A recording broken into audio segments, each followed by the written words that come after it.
Kasus penganiayaan keji ibu terhadap anak kandungnya yang Duga ibu sang anak mendorong anak perempuan itu karena menganiaya anak kandungnya sendiri yang masih berusia. fenomena kekerasan pada anak yang kian memprihatinkan. Terdapat 5.063 kasus kekerasan terhadap anak.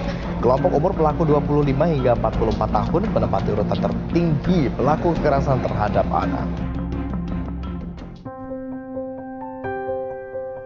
Setiap manusia punya hak, termasuk kami, anak-anak.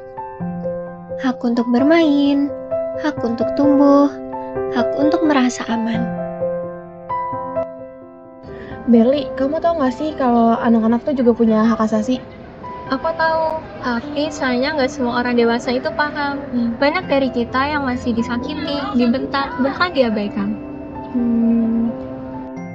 Kekerasan pada anak bukan cuma salah secara moral, tapi juga hak asasi manusia. Dalam Deklarasi Universal Hak Asasi Manusia dan Konvensi Hak Anak, jelas sekali disebutkan bahwa anak berhak hidup, berkembang, dan dilindungi dari kekerasan dalam bentuk apapun. Kalian udah lihat berita ini belum? Apa tuh? Nih, tentang anak di Nia Selatan yang dipukuli sama keluarganya sampai kakinya patah loh. Parah banget. Itu tuh yang kata berita polisinya tuh langsung turun ke lokasi. Iya, bener. Ih, aku juga pas baca berita itu langsung kayak, ini mah bukan cuma kejahatan, tapi termasuk pelanggaran HAM. Iya, serem banget. Oh, yang korbannya anak 10 tahun itu kan? Iya, bener. Iya, dengar-dengar tuh katanya pelakunya tuh nenek, kakek, sama pamannya sendiri. Keluarga sendiri Iya. dong. Dengar-dengar juga sampai kakinya patah, sampai pokoknya badannya luka-luka gitu. Ih, serem banget. Tapi yang aku baca tadi dia udah di dalam perlindungan negara sih. Tapi pasti luka di tubuhnya, luka batinnya tuh nggak bakal mungkin sembuh seperti itu guys. Trauma jangka panjang, bener sih. Tega banget ya. Iya, padahal keluarganya sendiri ya. Iya, benar banget.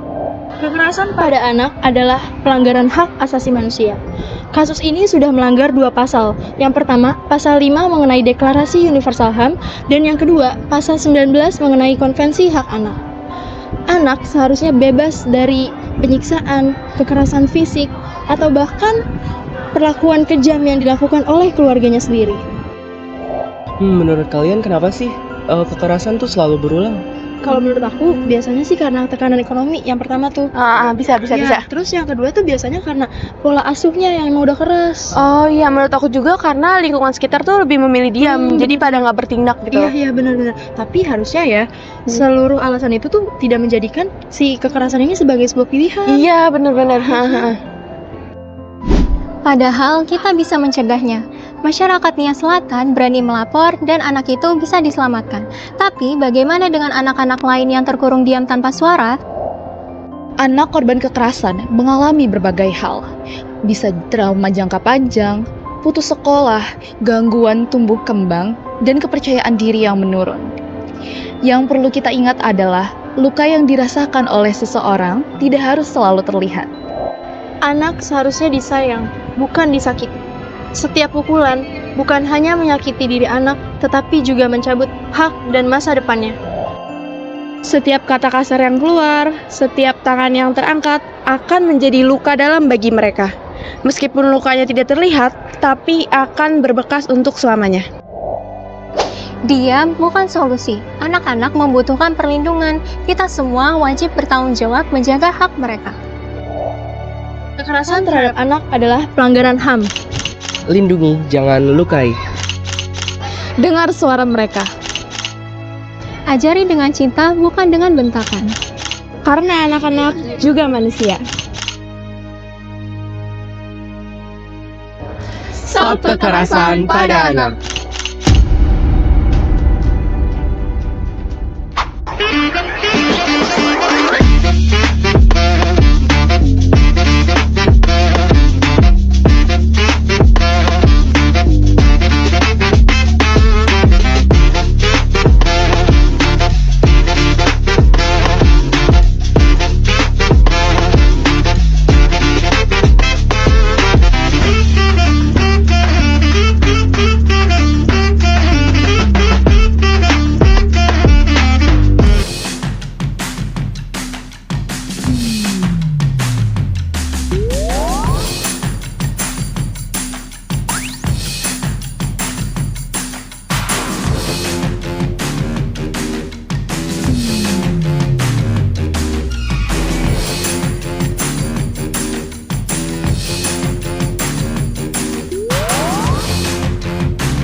Hai semuanya, setelah di materi pertama kita sudah membahas tentang kekerasan pada anak, pada materi kedua kita akan membahas tentang sesuatu yang gak kalah penting dan juga relevan terjadi dalam kehidupan sehari-hari nih. Apa sih itu diskriminasi dan juga gimana bentuknya di sekitar kita?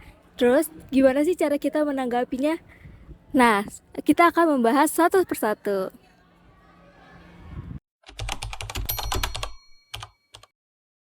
Nah, jadi kita di sini akan bahas apa sih itu diskriminasi.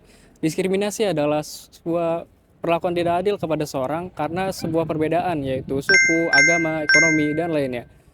Terkadang diskriminasi terjadi tanpa kita sadari, bahkan di lingkungan yang paling aman bagi siswa, yaitu di sekolah.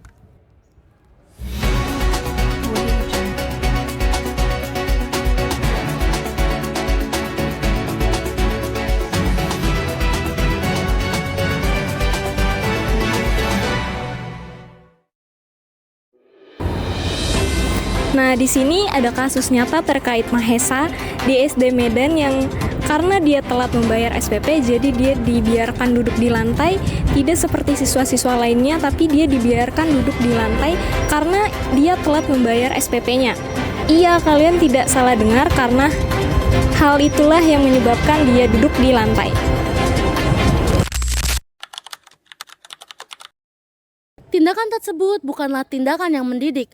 Mahesa tidak hanya dipermalukan secara fisik, tetapi juga dihukum secara psikologis. Pendidikan yang seharusnya menjadi wadah untuk mengembangkan kepercayaan diri mereka, justru malah meruntuhkannya. Sungguh, perbuatan ini sangat tidak terpuji dan tidak mencerminkan dunia pendidikan. Untungnya, video kejadian tersebut viral di media sosial. Pihak sekolah langsung bereaksi dan guru yang menghukum Mahesa langsung dibebas tugaskan. Dan pihak sekolah langsung menyatakan bahwa itu bukan dari kebijakan resmi mereka. Tetapi, ini juga menunjukkan bahwa pentingnya pengawasan terhadap setiap warga sekolah, agar tidak mengambil tindakan yang dapat merugikan semua pihak.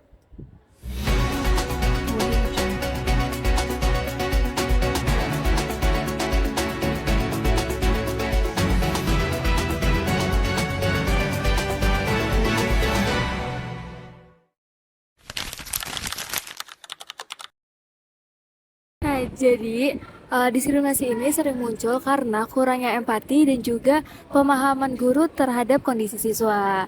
Nah, teman-teman, jadi untuk kedepannya guru perlu banget nih pelatihan untuk pendekatan humanis. Jadi, jangan terpaku oleh sanksi dan juga peraturan. Solusi yang dapat saya berikan adalah sekolah harus membuat kebijakan untuk melindungi siswa dari diskriminasi, termasuk dalam hal ekonomi, guru, orang tua, dan yayasan harus saling berkomunikasi. Bahkan yang gak kalah penting dari kita semua adalah harus berani saat melihat ketidakadilan dan jangan takut untuk melawan para pelaku diskriminasi. Bayangkan jika sekolah tersebut menyediakan program subsidi atau beasiswa darurat, jadi Mahesa itu tidak perlu duduk di lantai dan bisa duduk seperti teman-teman lainnya di bangku yang nyaman serta belajar dengan suasana yang menyenangkan. Dan juga semua anak atau siswa itu dapat merasakan pendidikan yang bermartabat. Kita semua bisa menjadi bagian dari perubahan. Bisa dimulai dari hal kecil seperti tidak mengejek teman yang sedang kesulitan dan melaporkannya kepada pihak yang berwenang. Jadi teman-teman, mari kita ciptakan lingkungan sekitar kita yang lebih ramah, adil, dan mendukung untuk semua orang. Karena semua orang tidak peduli dari mana mereka berasal, mereka berhak dihargai dan diberi dan dididik dengan layak sebagaimana layaknya manusia. Diskriminasi itu bukan cuma menyakiti, tapi juga merenggut hak seseorang untuk dihargai dan juga untuk berkembang. Yuk, kita mulai dari diri sendiri. Ketika kamu melihat ketidakadilan, jangan diam. Suaramu bisa jadi pelindung bagi mereka yang gak berani bicara. Satu suara menyelamatkan banyak mimpi. Jadi jangan menilai orang dari bajunya ataupun rumahnya, karena semua anak ataupun mahasiswa juga siswa perlu mendapatkan keadilan serta mendapatkan pendidikan yang layak. Mulai dari diri sendiri, kita ciptakan lingkungan yang ramah dan aman untuk semua. Jangan jadikan diskriminasi sebagai budaya. Hentikan sekarang juga. Saya Hilal Gifari. Saya Nabila Zahwa. Saya Tanya Francisca. Saya simak lagunya. Saya punya dengan istri. Kami menyatakan stop diskriminasi. Dan kamu juga bisa. Ayo kita lawan diskriminasi mulai dari sekarang.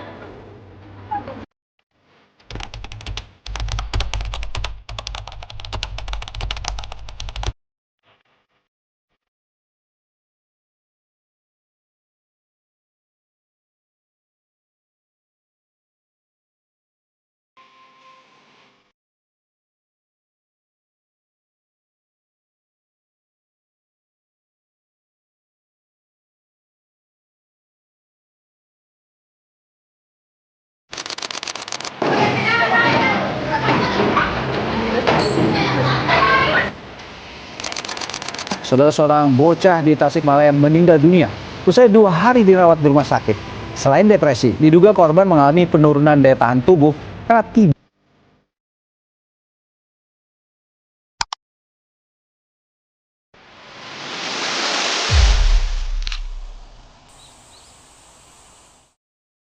Di scene kita sebelumnya, kita sudah membahas tentang diskriminasi. Sekarang, kita akan membahas tentang intoleransi yang dapat menyebabkan pelanggaran yang berbahaya. Kita hidup di negara yang beragam, mulai dari suku, budaya, agama, dan ras. Tapi kenapa sih perbedaan ini malah memicu konflik? Bukankah perbedaan ini seharusnya menjadi keunikan yang harus kita lestarikan? Guys, lihat deh. Ada berita. Jadi di Ambon itu ada bentrokan antara 2 umat beragama. Dan mereka sampai memakan korban loh.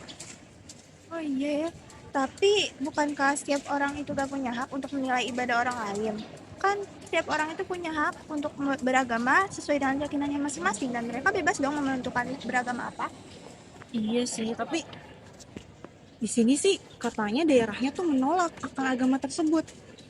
Lalu jika ada bentrokan dan juga pengusiran, apakah itu masuk ke pelanggaran HAM? Teman-teman, perlu kita ketahui bahwa dalam agama manapun itu tidak ada yang membenarkan kekerasan atas nama Tuhan. Oh gitu ya. Oke deh.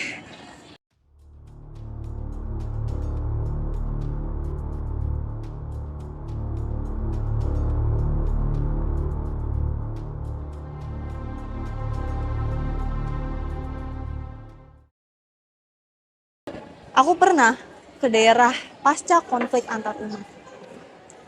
Sekolah-sekolah rusak, anak-anak takut, rumah beribadah pun hangus dan hancur, serta baiknya korban bergelimpangan dari kejadian tersebut.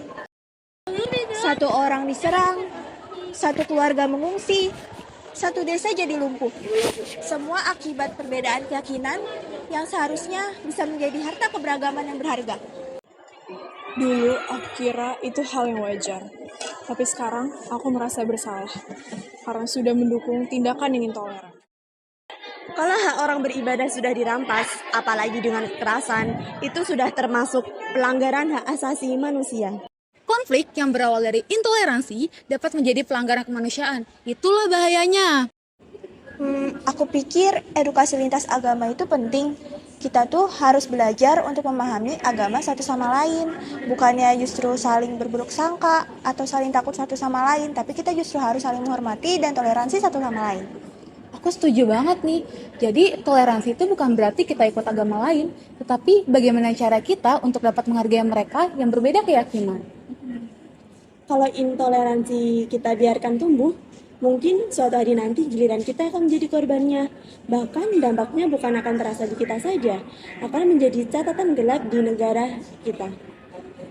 Teman-teman, gimana kalau kita bikin kampanye toleransi di sekolah? Jadi kita bikin poster, terus kita diskusi, apapun itu deh. Nanti kita ajak teman-teman kita untuk saling menghargai satu sama lain. Terus juga kita bisa numbuhin sikap toleransi kita. Gimana? Bagus banget tuh. Karena itu tuh semangat yang harus kita punya, guys. Bukan hanya menghakimi, tapi kita harus bisa memahami. BTW, udah jam. Udah waktunya zuhur. Oh iya. Kita izin sholat dulu ya. Iya ya. Aku sama Mami jaga bareng ya. Makasih banget loh ya. Kita Kita dulu ya. Iya. Bye-bye.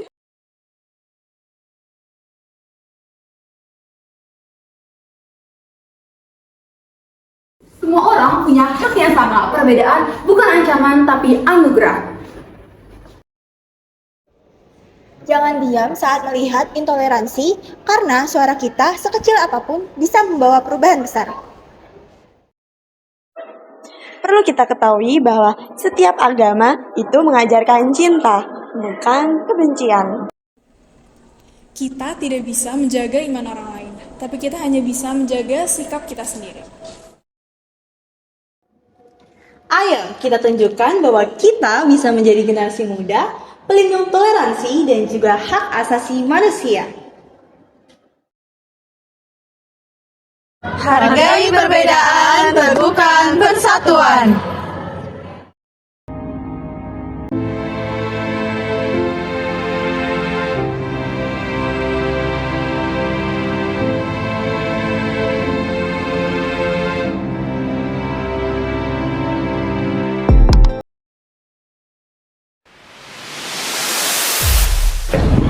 Kenapa ya? Seolah pembangunan kota itu cuma buat segelintir orang. Kenapa juga ya suara orang yang dibutuh itu tidak cukup didengar? Padahal karena bukan cuma soal meter persegi. Di sana ada bangunan, rumah, dan kenangan yang hidup besar. Terus mereka semua diusir tanpa rugi yang adil. Padahal kan ini bukan cuma sekedar soal rumah, ini soal hak asasi manusia. Guys, kalian tahu gak sih penggusuran paksa? Penggusuran paksa itu terjadi ketika masyarakat dipaksa buat pergi dari tanah tempat mereka, dan seringkali tuh ganti ruginya nggak adil. Ini tuh jelas melanggar HAM. Hak atas tempat tinggal yang layak, hak atas rasa aman, bahkan hak untuk didengar dan dilibatkan dalam keputusan. Kadang pemerintah berdalih ini demi pembangunan, tapi pembangunannya merampas hak warga. Apa itu adil?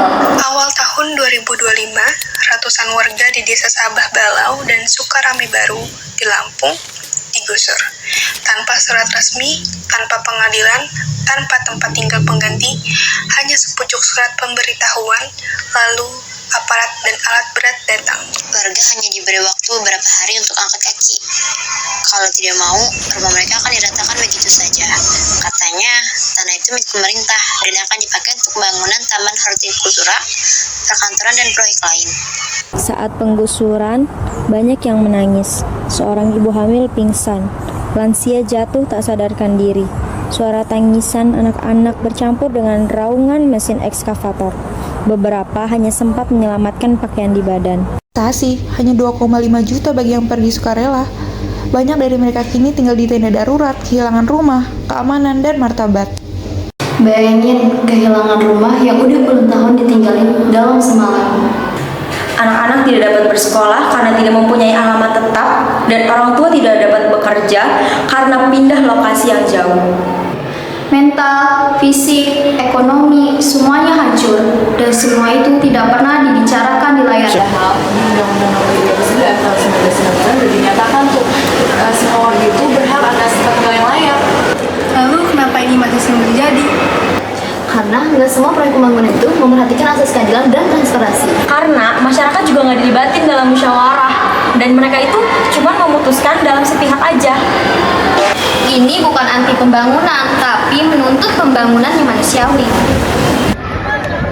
Kita semua berhak atas tempat tinggal yang layak, baik yang kaya maupun yang miskin. Pemerintah dan perusahaan wajib melibatkan warga, bukan mengorbankan mereka. Setiap pembangunan harusnya membangun, bukan malah menghancurkan. Suara masyarakat kecil tidak boleh diabaikan, karena disitulah letak keadilan sosial.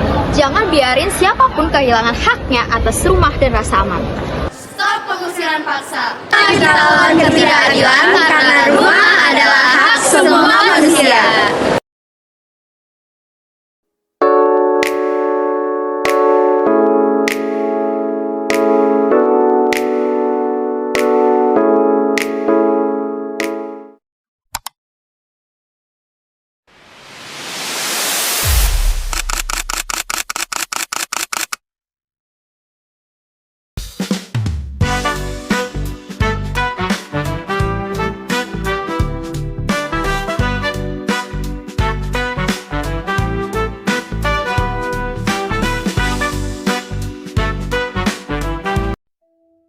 Para pekerja bukanlah mesin yang dapat bekerja secara non-stop. Mereka bukanlah boneka yang dapat disuruh apa saja di luar kemampuan mereka. dan mereka adalah manusia yang berhak atas perlakuan adil dan imbalan yang layak, bukan budak tanpa penghargaan.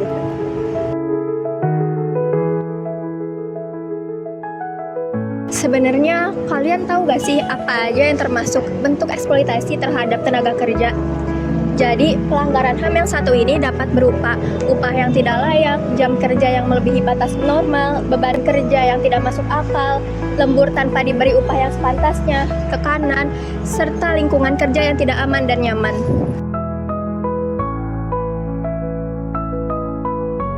Semua ini tidak akan terjadi apabila para pemberi pekerjaan tidak egois ataupun serakah, tidak mengambil keuntungan tanpa memanusiakan karyawannya. Salah satu yang patut disoroti adalah tentang praktik magang yang mengeksploitasi generasi muda. Para peserta magang seringkali dipaksa bekerja melebihi kapasitas mereka dengan tekanan yang tinggi yang dapat menyebabkan burnout. Selain itu, pembayaran gaji magang sering terlambat atau bahkan tidak dibayar sesuai janji. Ada pula di luar negeri, mahasiswa Indonesia dijanjikan pengalaman kerja dan pelatihan, malah terjerat dalam praktik kerja paksa dan perdagangan manusia dengan beban kerja yang berat, tanpa kontrak yang jelas, dan upah yang dipotong secara tidak adil. Eksploitasi tenaga kerja juga sudah dilarang dalam Undang-Undang Nomor 13 Tahun 2003 dan Undang-Undang Cipta Kerja Nomor 13 Tahun 2023. Dan ya, walaupun sudah ada undang-undang tersebut, tetap saja realita tidak sesuai dengan harapan.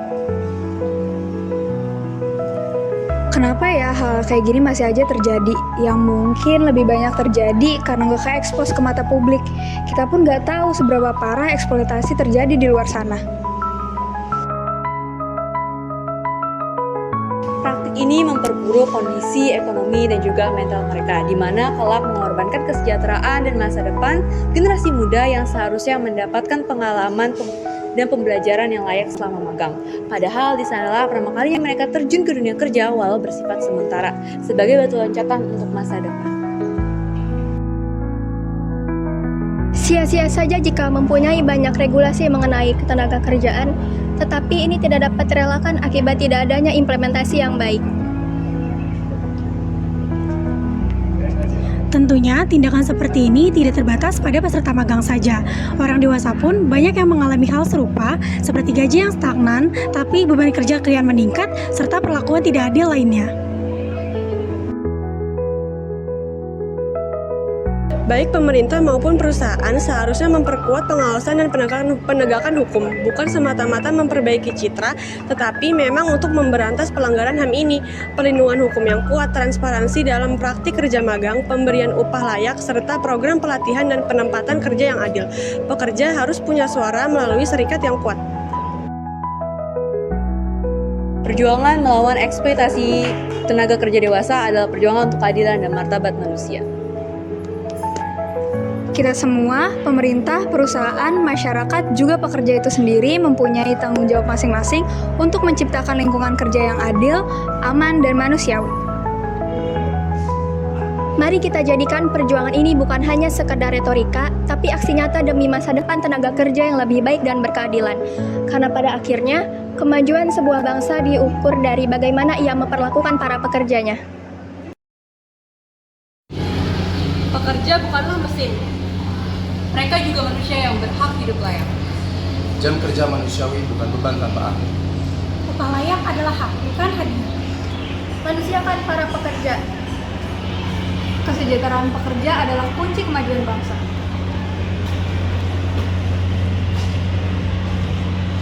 Bersama kita bisa lawan